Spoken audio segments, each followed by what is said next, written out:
मुंबई के निकट माता बगलामुखी मंदिर के निर्माण के लिए आपके सहयोग की अपेक्षा रखते हैं।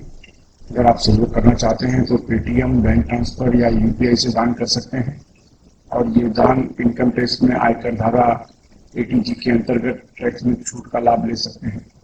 इसके बारे में अधिक जानकारी नीचे डिस्क्रिप्शन में दी गई है। मुंबई के निकट वज्रेश्वरी में 2 दिन का 64 योगिनी साधना शिविर का आयोजन होने जा रहा है। इसमें 1.25 लाख से 5 लाख मंत्र का अनुष्ठान होने जा रहा है। अगर आप शत्रु, कर्ज, बीमारी, तंत्र बाधा से परेशान हैं तो सुरक्षा के लिए ये साधना बहुत ही जरूरी मानी जाती है। इस साधना के द्वारा आप अपने पूरे परिवार को सुखमय जीवन दे सकते हैं। वहीं पर आप व्यापार, नौकरी और शत्रु से पूरी तरीके से सुरक्षा प्राप्त कर सकते हैं। अगर आप इस रोमांचक साधना को सीखना चाहते हैं तो नीचे डिस्क्रिप्शन में लिंक दिया है, वहां से फॉर्म भर सकते हैं।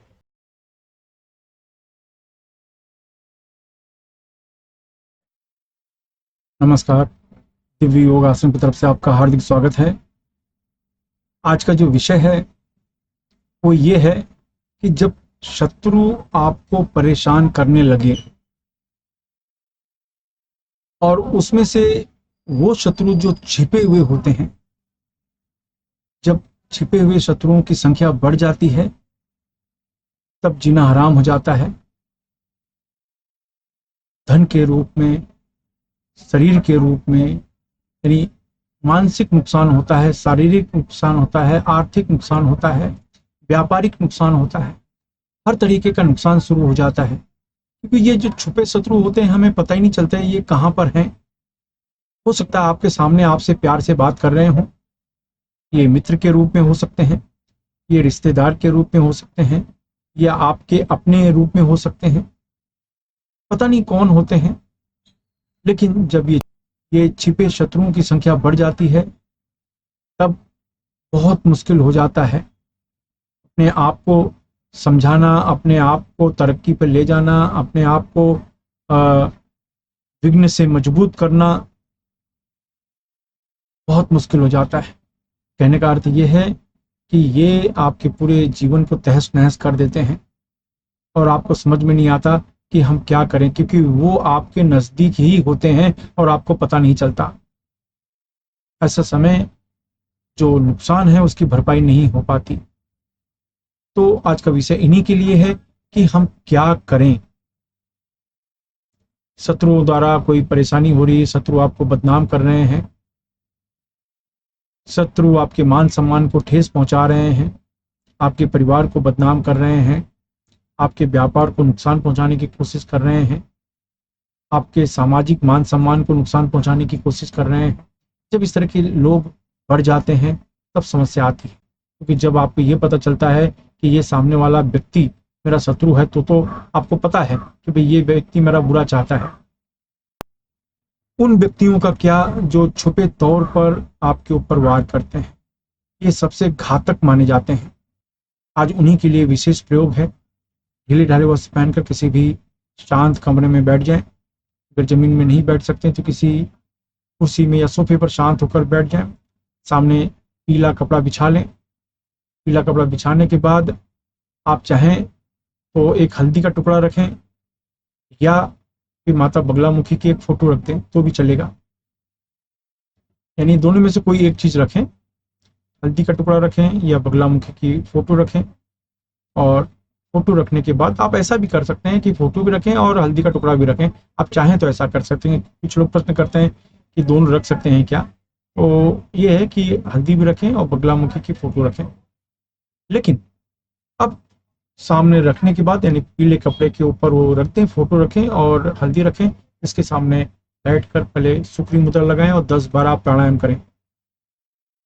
10 बार जो आप प्राणायाम करेंगे वो इस तरीके से, यानी आपने ये मुद्रा लगाई, जितनी देर तो हो सके रोक के रखो, फिर धीरे से छोड़ो। 10 बार प्राणायाम करने के बाद वो जो हल्दी का टुकड़ा है उस जगह पर ध्यान देते हुए, या हल्दी का टुकड़ा अगर नहीं भी है तो बगलामुखी माता के चरणों में ध्यान देते हुए आपको एक विशेष मंत्र का जाप करना है।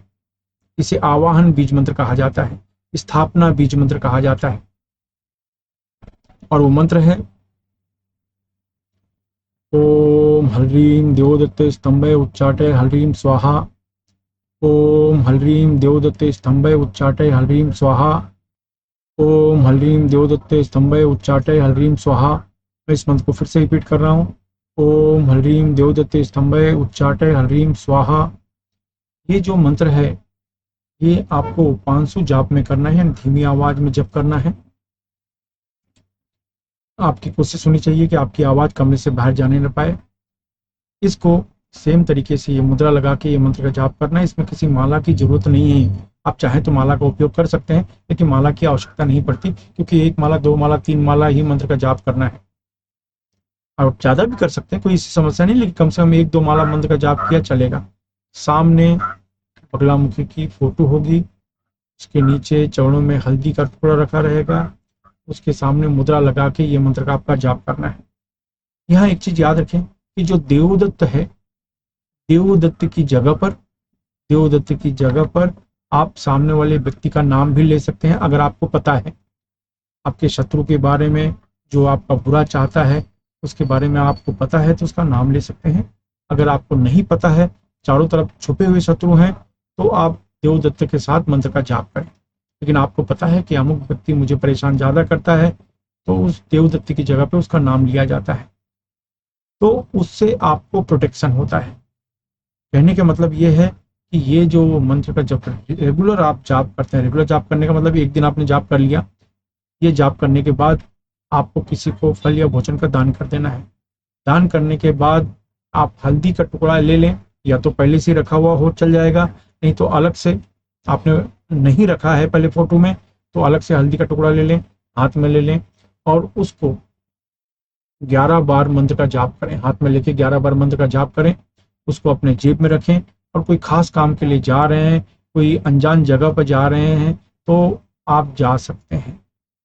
आपको ऐसा लगेगा जैसे काम हो रहा है, जो अड़चने आ रही थी शत्रुओं के द्वारा वो धीरे धीरे कम हो रही हैं। उनका जो प्रभाव, ऐसा नहीं कि ये करने से शत्रु आपको परेशान करना बंद कर देंगे, वो उनकी ड्यूटी है, वो तो करेंगे, उनका प्रभाव आपके ऊपर नहीं होगा। जब उनका प्रभाव आपके ऊपर नहीं होता तो आपका काम सुचारू रूप से चलता है, क्योंकि जब मन आपका डिस्टर्ब होता है तब जाके मन कमजोर होते ही सामने वाली चीजें आपके ऊपर हावी हो जाती हैं। ये प्रयोग करने से आपका मन बहुत स्ट्रांग, मजबूत हो जाता है, और इसकी वजह से सामने वाले की निगेटिव चीजें आपके ऊपर आपको प्रभावित नहीं कर पाती, आपके ऊपर असर नहीं डाल पाते। तो ये चीजें करें। मैं एक बार फिर से रिपीट करता हूँ। सामने बगलामुखी की फोटो रखें, एक हल्दी का टुकड़ा चाहे तो रखें, उसके सामने बैठकर पहले 10 बार आप प्राणायाम करें। 10 बार प्राणायाम करने के बाद बगलामुखी का जो खास आकर्षण बीज मंत्र है उसका जाप करें, और वो जाप करने के बाद किसी को फल या भोजन का आप दान कर दें। दान करने के बाद हल्दी का टुकड़ा अपने हाथ में लेकर 11 बार मंत्र का जाप करें। कोई भी खास काम के लिए जा रहे हैं तो आप जाइए, नहीं तो फिर वो हल्दी का टुकड़ा अपने घर के मंदिर में रखा रहने दें। इससे ये होगा कि आपके घर के अंदर सामने वाले की जो नकारात्मक ऊर्जा है, नेगेटिव ऊर्जा है, वो नहीं आ पाती, और इससे आपका परिवार सुरक्षित रहता है, और आपके कार्य में बाधाएं जो होती हैं वो कम हो जाती हैं। तो शारीरिक रूप से, मानसिक रूप से और आर्थिक रूप से आपका काम चलना शुरू हो जाता है। ये क्रिया मंगलवार के दिन करें, सूरज डूबने के बाद करें तो और भी अच्छा है, लेकिन मंगलवार के दिन सबसे शुभ है। उसके बाद अगर ये क्रिया करना है तो गुरु पुष्य नक्षत्र, रवि पुष्य नक्षत्र या पूर्णिमा के दिन ये प्रयोग कर सकते हैं। तो इसका आप प्रयोग करें, अपने जीवन में सफल हों। अगर आपको लाभ मिलता है तो किसी दूसरे की बिना स्वार्थ की मदद अवश्य करें। धन्यवाद।